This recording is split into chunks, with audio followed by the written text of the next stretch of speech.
On the harsh winter day of February 7th, 1951, Captain Lewis Millett crouched at the foot of Hill 180 near Han River.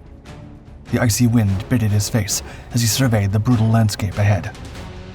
Company E was readying for an assault. Suddenly, sniper fire cracked alive. Bullets whizzed past Millett and his men. One of his platoons got pinned down by the fire. Cowering in defense, many soldiers began saying silent goodbyes to their mothers, wives, and girlfriends back home. Not Captain Millet. Without hesitation, he moved swiftly to support the remaining platoon. Assembling the men, he readied the charge uphill against the rainstorm of bullets. Bayonets poised, Hill 180 had to be taken. The success of Operation Thunderbolt depended on it. Then, the enemy finally revealed themselves. Chinese soldiers rose up at the top of the hill, their silhouettes sharp against the gray sky. Millet looked up at the enemy. He saw their hands reaching for their belts and the unmistakable glint of metal reflecting in the cold light. Grenades. A volley of grenades. Fingers slipped through pull rings, safety pins yanked out. Meanwhile, Company E, having never put their bayonet training to the test, waited on Millett's orders, unsure if he'd lead the charge or order a retreat. Many hoped for the latter. Any which way to war. In May 1940, a Dartmouth High School senior donned his National Guard uniform and stepped up to the podium. It was Memorial Day, and Lewis Millett had a powerful message for his peers. Europe was under the iron grip of Adolf Hitler, and he warned his classmates that a global war was looming and America would inevitably be drawn in. With conviction, he urged them to be prepared. Millett was not one to dish out advice and not follow it himself. He enlisted in the Army Air Corps, beginning his training at Lowry Field in Denver, where he mastered the machine gun. There was one problem. President Roosevelt had just made a speech stating that, quote, "We will not participate in foreign wars, and we will not send our Army, naval, or air forces to fight in foreign lands outside of the Americas." That wouldn't hold back the aspiring soldier.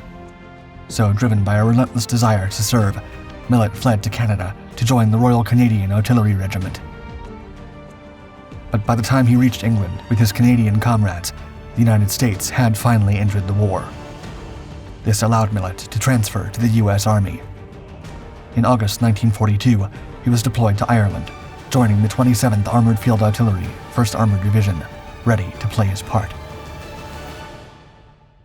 On the deserts of North Africa. In the dawn hours of November 8, 1942, Lewis Millett and his unit, the 27th Armored Field Artillery, prepared for their mission to invade North Africa. Their destination was St. Lou, a coastal point north of Oran. As Millett's battalion approached, the skies and seas burst into violence. Aboard the destroyers, the men of the 6th Armored Infantry advanced towards Oran, but came under fire from the French naval batteries, loyal to the Vichy regime and the Axis powers. One destroyer took a direct hit, the hull splitting as it sank, taking an entire battalion down with it. French 75mm shells targeted Millett's advancing position, one shell slamming into a nearby half-track, tearing through the exterior of the hybrid armored car and tank. Undaunted, Millett led the charge forward, pushing past the shell fire. Most of his unit managed to land safely ashore. Only 2 unfortunate American soldiers would have to be carried off the destroyers in body bags. Just a week later, Millett's unit was ordered to join the drive for Tunis. Limited by fuel and supplies, only a fraction of the 1st Armored Division could advance. This piecemeal force would be met with brutal resistance. As they approached Medjez al-Bab, Millett took up his position as an anti-tank gunner. Armed with a 37mm gun mounted on a 3/4-ton truck, he and his crew knew they were hopelessly outmatched. German Panzer tanks cut through their lines. The Americans unleashed a wave of 37mm rounds, only for the shells to bounce harmlessly off the Panzer tank armor. Then, 20 M3 Lee tanks charged forward to confront the enemy. Millett watched in horror as each was swiftly disabled or set ablaze, their 2-tiered guns proving futile against German firepower. As the chaos intensified, Millet spotted a burning half-track loaded with ammunition in the heart of his unit's position. Knowing it could explode at any moment and destroy their position, Millet jumped into the vehicle, despite the heat and threat of a blast, and drove it clear of his troops. Just in time, he leapt out. The explosion ripped through the desert air behind him. His unit, spared the flaming wreckage, fought on. Eventually, the battered U.S. forces withdrew to a location they had hoped was safe. It wasn't, and the soldiers bitterly named the spot Stuka Valley. Daily German air raids by the dreaded Ju-87 Stukas brought constant bombardment. Millet and his comrades survived only by taking cover in scattered foxholes on the valley's slopes. By early 1943, Millet found himself on the front line once again, this time at Tunisia's Kasserine Pass. Stationed in Tebessa, his machine gun training from Lowry Field would be put to the ultimate test. Manning a half-track mounted with twin 50-caliber machine guns, Millet spotted a Messerschmitt Me-109 dive-bombing down the road toward his position. He squeezed the trigger and let loose a torrent of rounds. His shots rang true, smashing through the windshield and striking the pilot. Millet watched as the enemy plane spiraled out of control, crashing into the ground. This act earned him a promotion to corporal. In Italy, after a year in combat, the now Sergeant Millet was called aside by Lieutenant Crick in Naples. Millet's stint with the Canadian forces was finally catching up. Crick shook his head, dropping the reproachful news, saying, quote, "Sergeant Millet, yesterday you were court-martialed for desertion. You were found guilty, fined $52, and sentenced to 30 days hard labor." Furious, Millet fired off a scathing letter home. Ironically, weeks later, he was promoted to second lieutenant. Millet spent the rest of the war as an artillery forward observer stationed in Italy. He summed up his experience coming up through the ranks during the war by relating a debate he had had with an English captain about the role of officers, remembering the Englishman saying it was to show the men how to give their lives for king and country. Millet's retort, quote, "I said I thought it was to show the men how to fight." The Axis powers were defeated, but Millet's fight would go on. Korea. The Cold War creeps east. World War II was over, but the Cold War was underway, and Korea was Millet's next destination.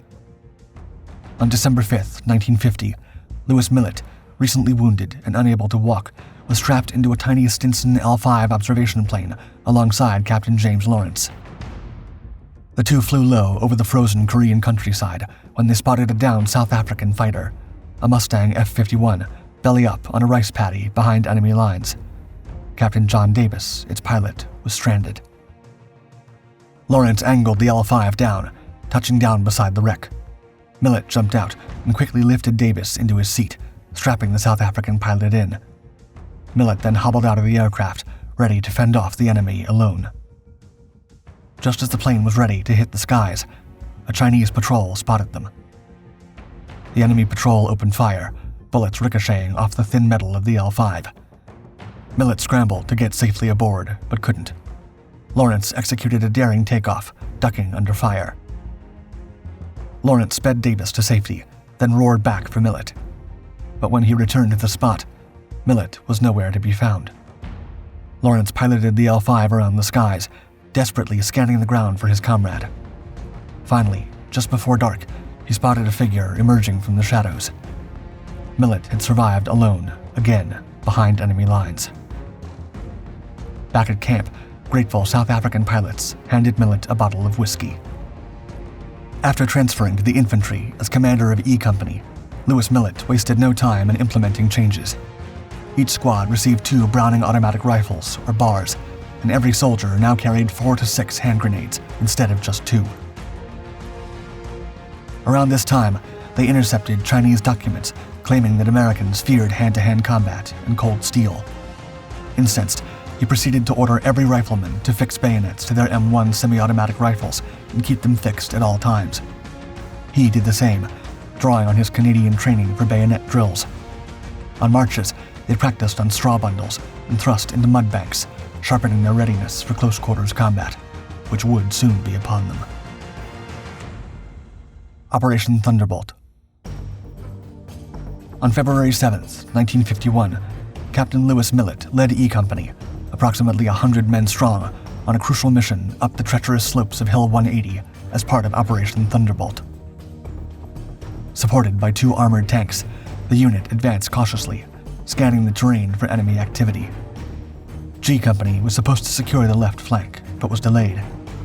Millett, not wanting to risk being enveloped, stationed his 3rd platoon in reserve to protect that vulnerable side.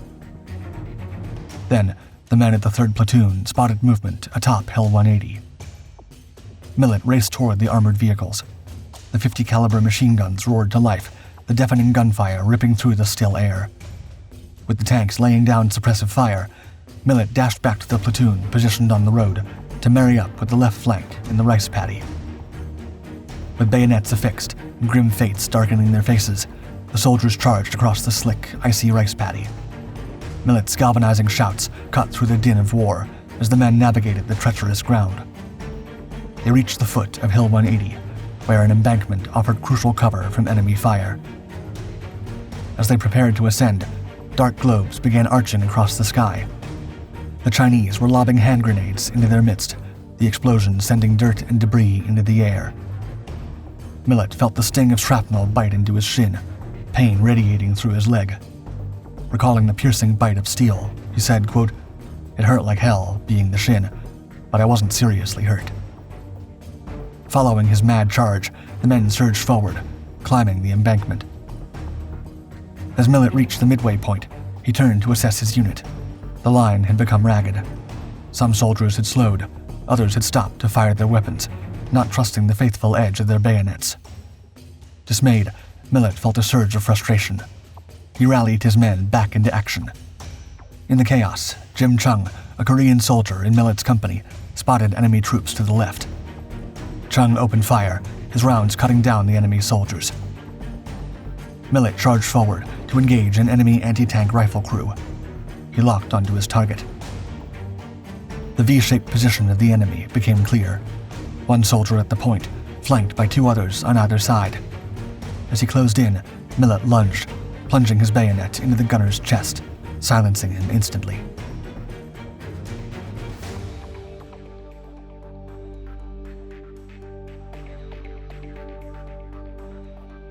In the aftermath, the adrenaline faded, and he realized how exhausted he felt, a stark contrast to the ferocity of the battle moments before. Vietnam, a sacrifice in vain. With the Korean War now a closed chapter in history, the pages turn to open a new front, the Vietnam War. From 1968 to 1970, Captain Lewis Millett operated in Laos as an advisor to the controversial Phoenix program in Vietnam. Their mission aimed to disrupt the Viet Cong's influence in towns and villages, gathering intelligence and setting ambushes to capture key leaders of the insurgency. During this chaotic period, Millett found himself amidst a crisis when he was patrolling a mountain village. Without warning, he was surrounded by 350 Montagnards, tribesmen forced into service by the Viet Cong. These warriors, weary of combat, approached the provincial chief, desperate to negotiate their return home.